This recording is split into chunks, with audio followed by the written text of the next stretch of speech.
The first one is that there's a notion with the stories format that things stick around for 24 hours. That goes out of the window now for every stories format. Now Facebook stuff lives on.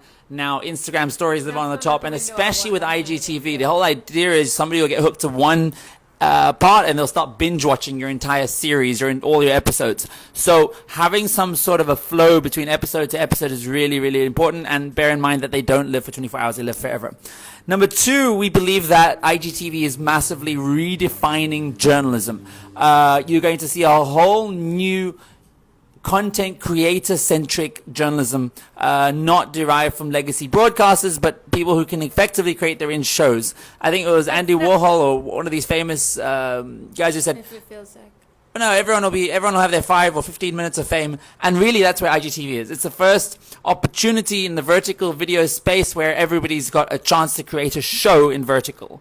And if you, for me, if you want to see great examples of creating shows for vertical, then Snapchat Discover they've been doing it for a long time. Snapchat themselves have been creating shows like Good Luck America, like they did that breakup series. So if you want some inspiration, then I would say Snapchat themselves is a great way to see some examples that have worked specifically for mobile. Point number 3, it's redefining audience engagement. For the longest of time, we thought of engagement in terms of getting somebody to share your content, but now there isn't a share. You can tag somebody in the comments section, but really engagement is focused around comments, around likes. It may include polls. These kinds of features are starting to emerge. Not necessarily just reach and views. Fourth, in some way, IGTV is, they get IGTV logo at the top of their Instagram every time you update. They get a little one line of text in orange. So in that way, it's a bit like YouTube again. YouTube, you get an email when somebody updates with the latest subscription. Subscriber model. So you're in some ways overtaking the algorithm. In other ways, you're very dependent on the algorithm with IGTV about who it serves to that are not following you. Point number 5. IGTV represents part of the overall shift that we're seeing from text-based experiences to visual-led experiences. You don't go and find IGTV by searching, hey, Yusuf Omar IGTV. Not text to visual. You will be swiping, you find that visual and you'll go through it. It's visual to visual experience. Which is kind of, the stories format laid the groundwork for this longer length sort of stories format. Yeah. The next thing is it's very personality driven. It seems because it's vertical, because it's mobile optimized, it lends itself to people doing selfie style storytelling. Yeah, the same way that YouTube gave us kind of vloggers. Yeah. The first sort of vloggers, it's the same sort of content creators that IGTV would appeal to. And as publishers, it's the same. There's a lot of learnings that we can take from YouTube and put it into, and kind of take it into IGTV. Point number 7, it's highly interactive. They've adopted the stories type, press on the right or left to jump forward 10 seconds in either direction. Make the most of that. Engage the thumb. You can choose your own adventure type of formats using the IGTV platform to get people to digest as fast or as slow as they want. Click on the right of the screen 10 times to skip ahead. Click back to play that again. Really having the audience in control of the narrative. Point number 8, it's mobile specific. It is a pure mobile play. Every consideration has to be for mobile devices. And that doesn't necessarily mean you need to create on a mobile, but it means that we always need to be thinking about how someone's consuming that piece of content on a mobile.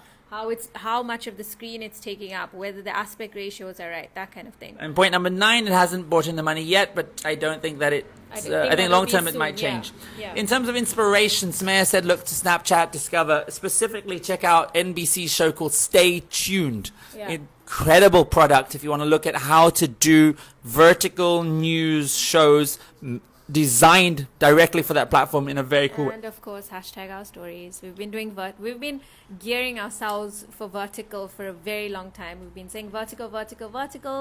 And yeah, now it's kind of all happening. In terms of, I want to go through like shooting, editing, converting, because a lot of people are asking for the apps and things like that. In terms of shooting, we shoot within our native apps, but you can use Filmic Pro, the IGTV document that they've put together gives you some options like Filmic Pro, like Ultra Quarter, and things like that. But you can just use the native camera, which is what we use. And then something that Yusuf, you speak about also is if you want to repurpose your landscape videos or your videos that you've made for other platforms, then it's useful to shoot in 4K because it allows you to do a higher quality crop. Yeah, so two major considerations for repurposing landscape footage for IGTV and for vertical canvases. The first is to shoot in 4K. If you shoot 4K, it's 4 times higher quality than high definition, which means when you take a landscape video and you crop it into a vertical, that vertical is still high definition, is still good quality. So we need to start moving towards 4K workflows, if for no other reason than because you're going to start cutting verticals. The second consideration is we need people to start shooting center. This whole rule of thirds, it's all bullshit. It can go out the window. Now we don't need to think about the person being off center. We want the middle of camera so that we can easily cut a vertical. Also, we often see people saying television, again, bad TV style broadcast habits, which some of these mojo trainers that are watching propagate. We don't need to have necessarily the person looking off camera when speaking to the camera. They can be looking directly at the camera. It's a very, very different visual storytelling grammar. Because again, it comes down to how do we create the highest engagement. And again, if I'm looking at someone in the eye, exactly like a selfie video, exactly like how my friends would send me a selfie video, then that is going to create a better engagement with the audience. And then in terms of editing, Luma, if you're on iOS, we use Luma Fusion for editing. Power Director is great if you're on Android and if you want to edit vertical. The other ones that were mentioned in the IGTV document were Video Leap and to do like green screen, the chroma kind of thing, and then also InShot if you want to do filters. Okay, and then converting or doing kind of cool things if you have landscape video and you want to convert it into a vertical, we use Pick, Play, Post a lot, which allows you to do kind of collages where you can put in where you can put like 2 of your landscape videos and it will create a vertical. So Pick, Play, Post is another option if you want to kind of convert and repurpose. The gear we use mobile phones. We use wireless mics and we use sometimes DJI Osmo. We don't love it though. 2 questions that came through. Is IGTV live? No, it's not. No, it's not live. And a comment saying that vertical video looking at camera is fine for mobile but not for TV. I disagree with that. I think that you get a lot of, nowadays you get some of the biggest broadcasters like the BBC even that will do people looking at camera. I don't know where these rules came from that TV must be looking off camera, that TV must be rule of thirds, but I find them archaic, retro, irrelevant. Okay, so there's a couple of other questions. Tell me the importance of multimedia stories from Rizwan. Not that kind of live. Yeah. This is, I guess, all about IGTV.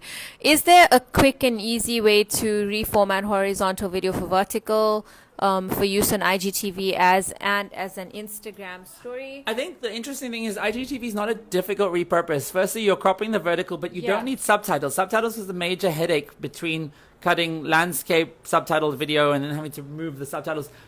IGTV is an audio on experience immediately. So lose your subtitles, crop it into 9:6 or a vertical aspect ratio, and it's pretty much good to go. Again, you can use apps like Pick, Play, Post if you want to do something more creative where you're taking landscape and pictures and things like that, also like kind of multimedia, and you're putting it all together into one vertical screen. We gotta go. Thank you so Thank you guys for much watching.